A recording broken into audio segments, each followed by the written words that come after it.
This is Morgan.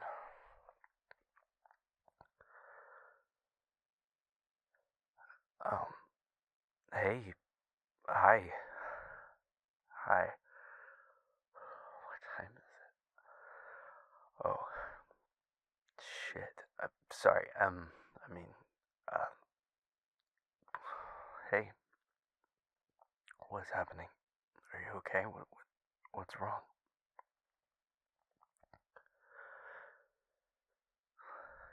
No. Okay. Well, it's really late. Or early, depending on how you look at it. But I feel like it's something more. Wait, no, wait, that wasn't, hey, hey, when, when I said you can call me anytime, I meant that. I'm glad you called,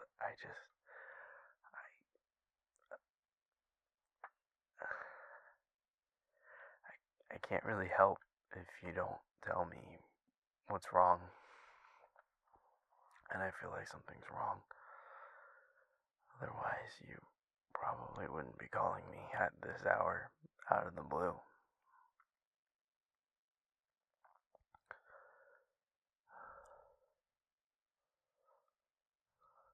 Okay, we don't have to do this over the phone then. Do you want me to come to you? Okay. No, I get that. I get needing to be somewhere else. That's why I asked. Do you want to come here?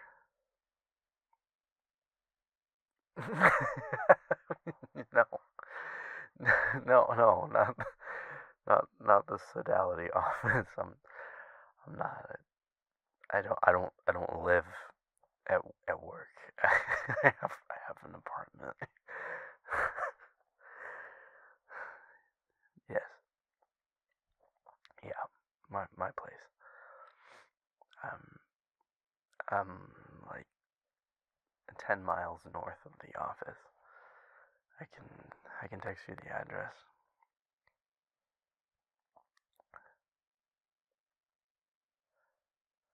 Okay. I mean, I'm gonna preface this by saying the apartment is kind of a mess. I wasn't expecting guests anytime soon. That's weird to be able to say. um. Okay. I'll text it to you. I'll see you soon. Drive safely. Mhm. Yeah. Bye.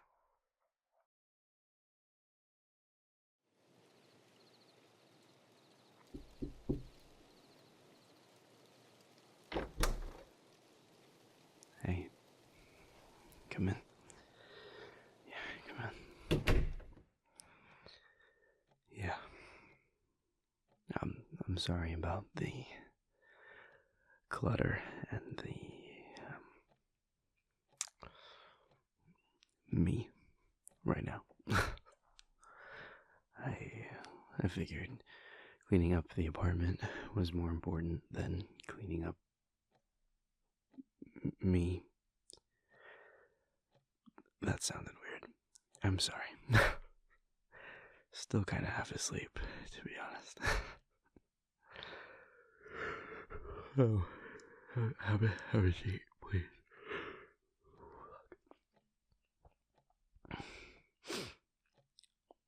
Something to drink? Um, water, hop. I'm a tea drinker myself. Oh, no, it's actually caffeine free. Everything I've got is caffeine. Doesn't really agree with me. It makes the site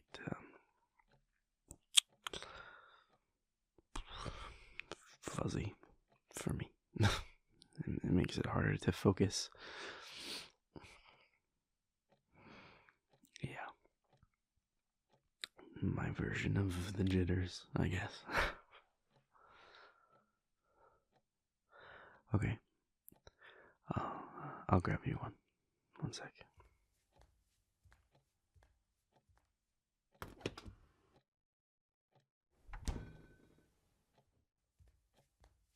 Here you go.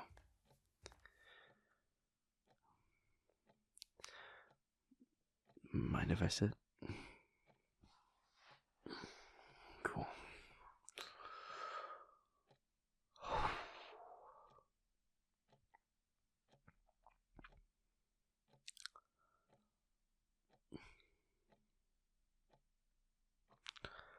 So,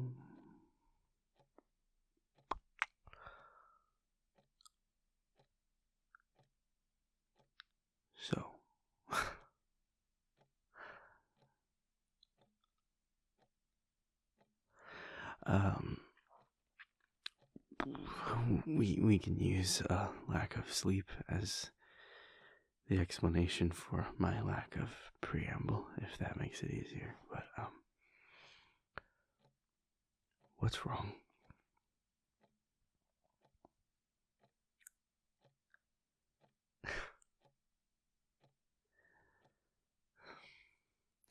You called me in the middle of the night.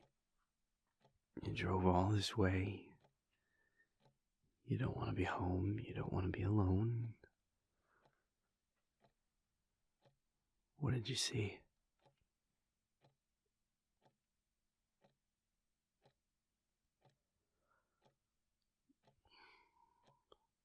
Okay.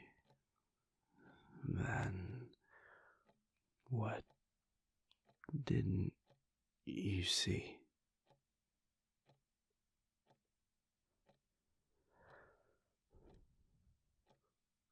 Right.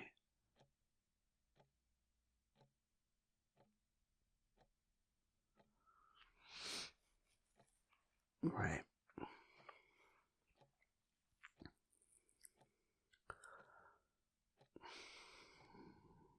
Okay. That's.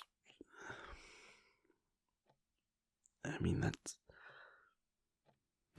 gonna be one of the problems with being obscura. You are a blind spot in the time streams.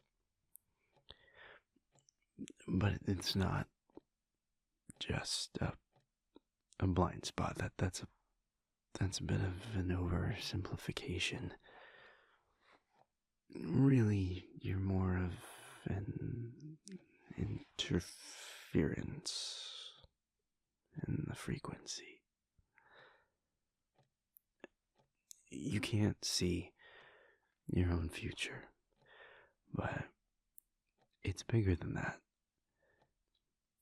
because your impact is bigger than that. Your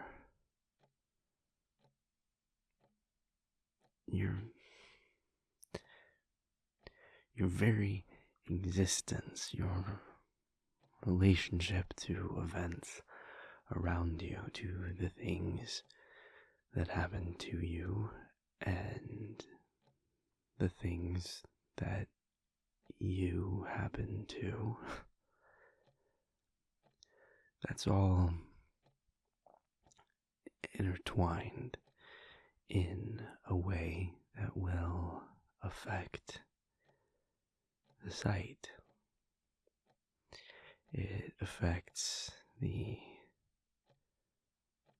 so-called known outcome it's part of what makes me hate that name for it so much, because there's nothing known about it. It isn't fixed. It's possible. It's even... Sorry. It's, fuck.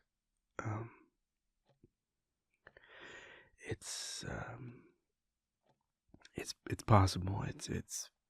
I mean, it's even probable, but it's not actually known,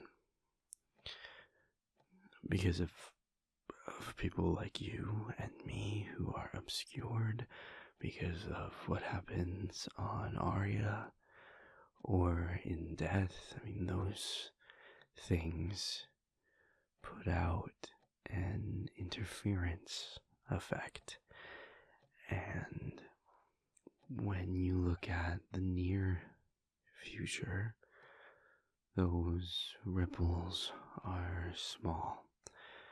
The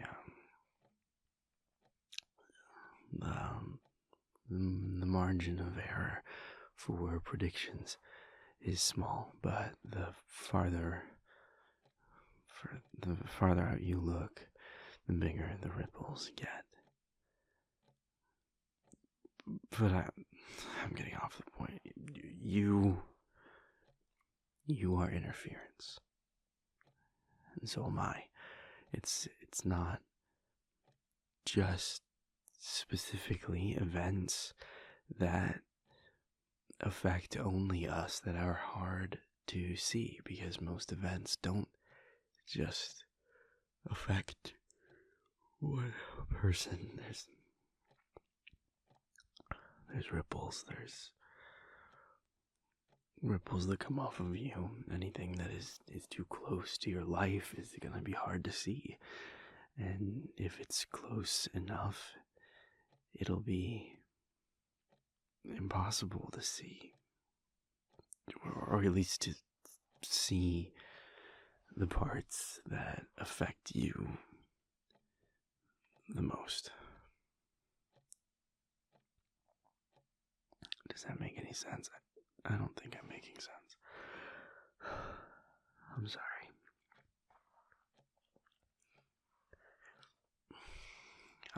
I'm trying to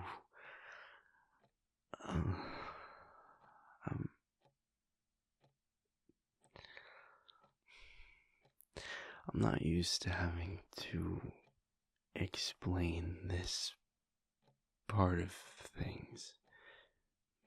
Normal seers don't want to hear about what it's like to be obscura, and I never thought that I'd meet another seer obscura like me to get to explain it to. Okay, so here, seers talk about time like it's water. Time streams, eddies, currents, ripples, waves, fluid imagery. Time is fluid. Events are flowing into one another. Obstructions in the water, dams, breakwaters. It's imagery. It's allegory. It's how we explain it to non-seers, and we're so used to talking to non-seers and not each other that the language sticks, for better or worse.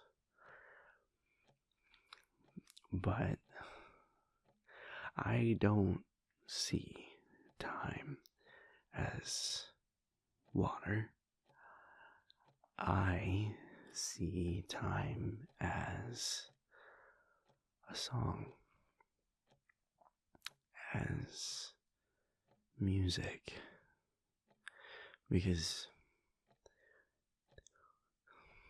water is one thing. Every part of the water is water. But time, every event that takes place, every person that touches it, we're all different. We're instruments, we're players, and everything that happens is the song.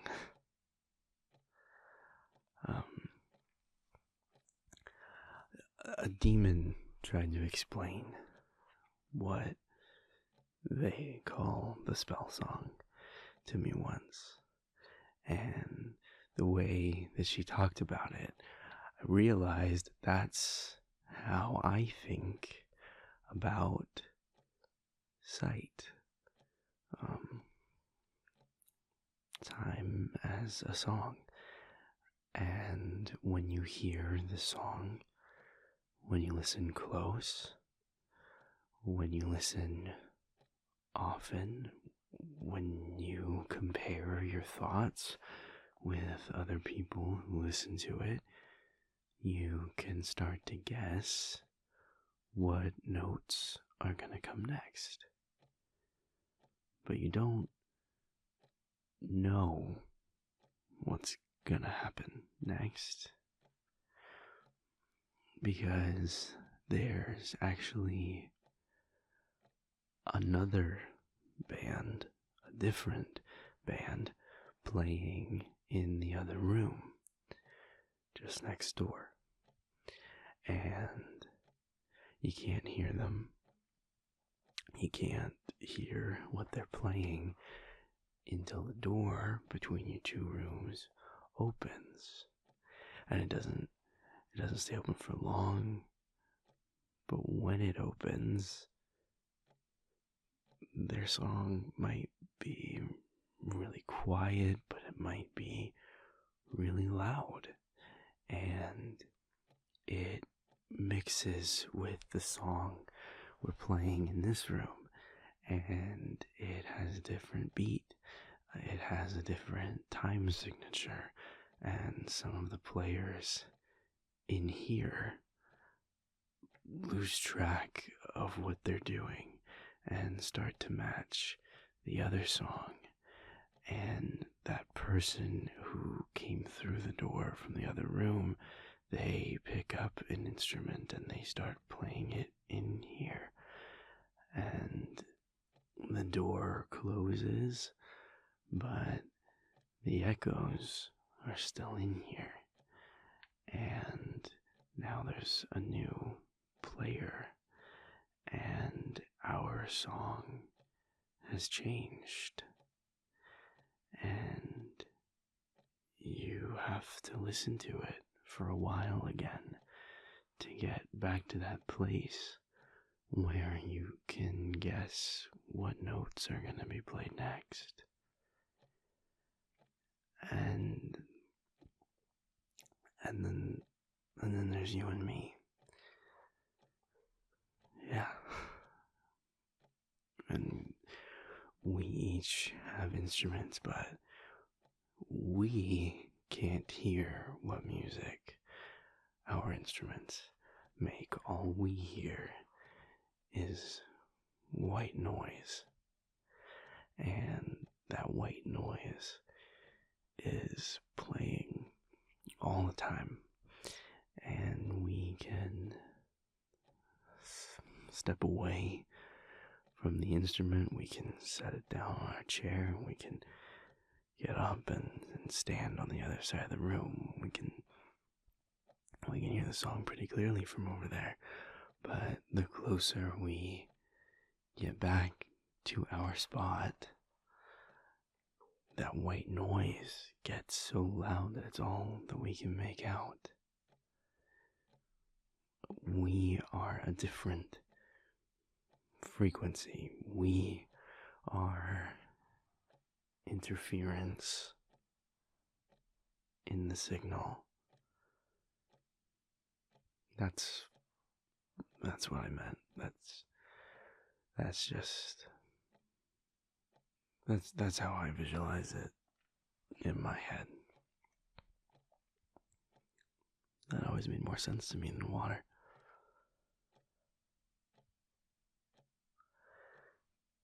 That was such a tangent.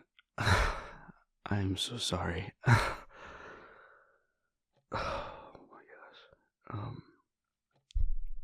All I even meant by that is that it makes sense that you couldn't see that, what you were trying to see, even though it's not you and your future directly. It's close enough that the interference will make it hard to see. It's it's not a new phenomena. Your sight isn't getting worse. I promise. It's just you've never tried to use your sight regularly before. You've never pointed it at anything. That's something new you're learning. That's what we've been working on. So it's new. By your own admission, up until now, you've tried to suppress it, and I get that. I've tried it too, at least in spurts. These aren't new limits that are growing. This isn't anything bad that's happening to you, your magic. They're old limits that you're just now casting a light on. You're turning on the flashlight and seeing the walls of the room for the first time. For another belabored metaphor. God, we really do talk in allegories a lot, don't we?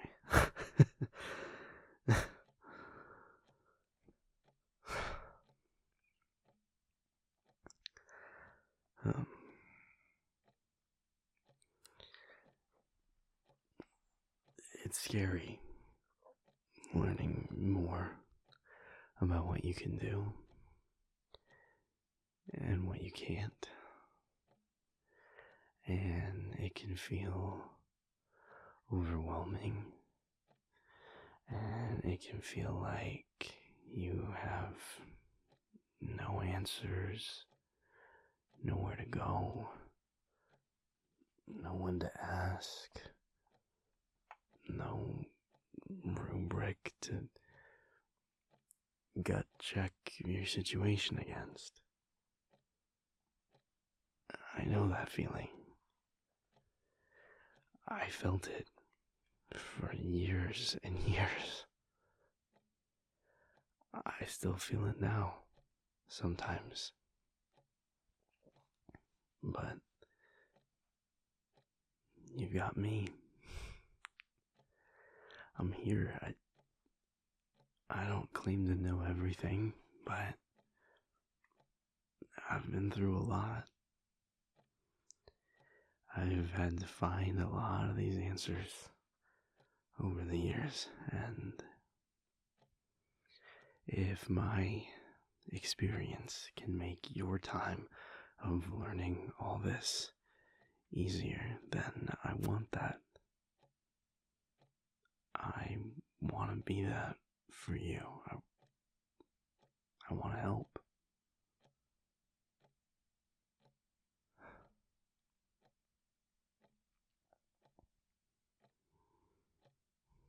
Yeah.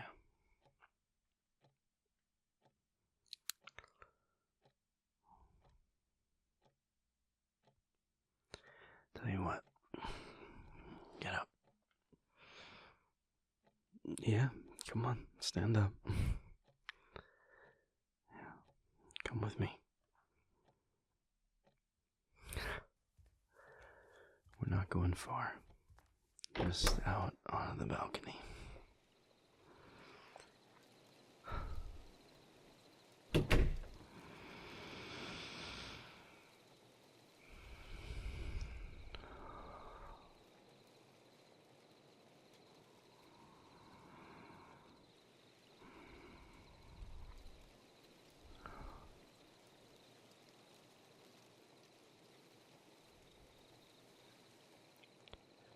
I like the fresh air.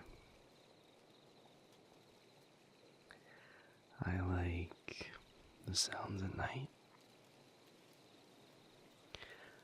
I like the mountains more than the beach. But I think I like my apartment most of all, if I'm honest. Cilantro tastes like soap to me.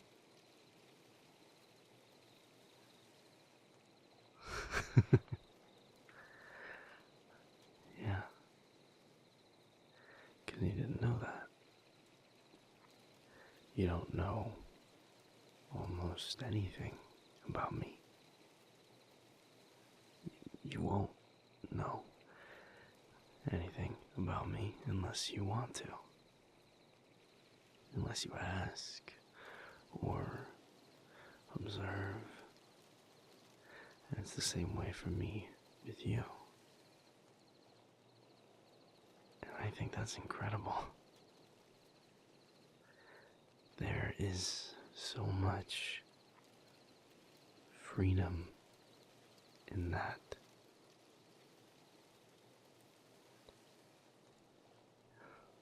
Knowledge can feel like a curse. And you and I know almost everything all the time if we want to. And it starts to transcend wanting. It starts to turn into a need. When you can know everything, eventually you have to. If there's one thing humans are horrible at, it's suppressing our curiosity or exercising restraint. It's not natural. We're people. We're curious. And maybe not about everything, but about enough. Everyone wants to know something. And if they have the power to know it, they have the burden of trying not to. That is the seer's burden. Not just to know, but to want to know. To need to know, even when it hurts. Even when it tears us apart. It's an inherent urge.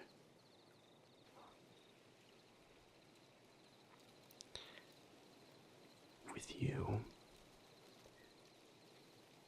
I don't get to know. I don't need to know. I don't have the power to know unless you grant it to me. And even you only know so much about yourself. That's what I mean when I say that's incredible. It's not freedom from the need, but it's freedom from the means to act on it. It's a limitation that opens up the entire sky. And I think that's really beautiful. We can't change what we are. We can only change what we do about it.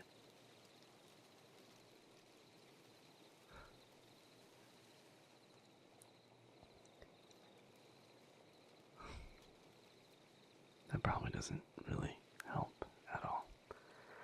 I'm realizing.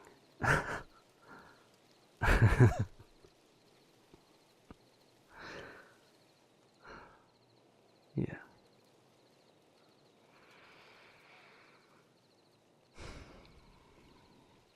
I don't even know what I was going at with that.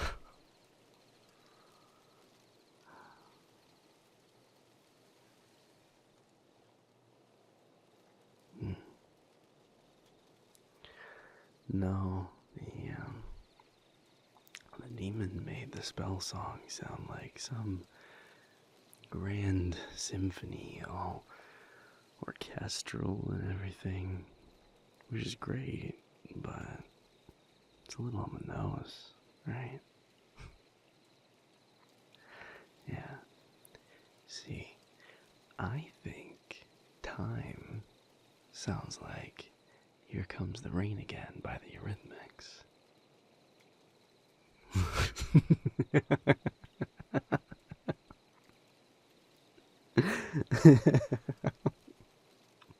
Yeah. Yeah. Demonkind is in the other room blasting Berlioz or something, trying to interrupt Annie Lennox. It's very uncool.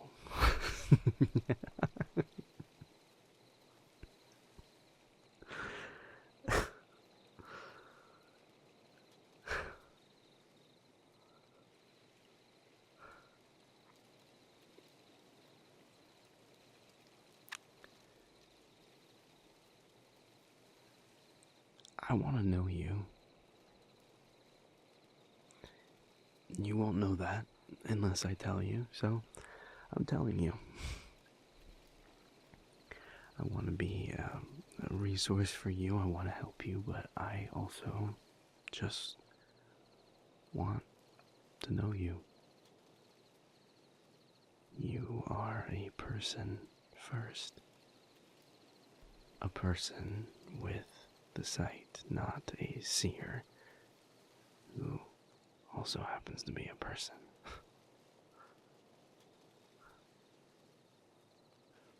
We can just be people with one another, too, you know?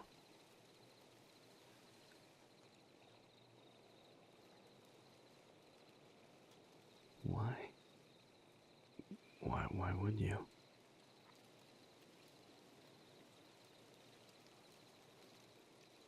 You're not wasting my time just by virtue of occupying my time. There's a big difference. If there's one thing I know how to do, it's to allocate my time. And I'm allocating it to us. So, don't feel like you have to apologize for that. Just because you were the one who initially asked for it. It takes two to tango. You asked, and I said, let's dance. So here we are.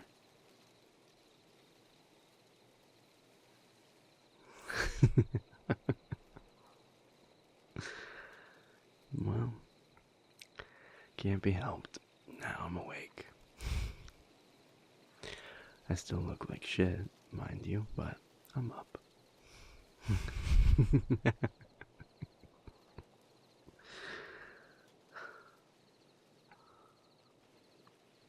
How about I make you breakfast? Oh god, no. I'm a horrible cook. I was gonna cook you a bowl of cereal.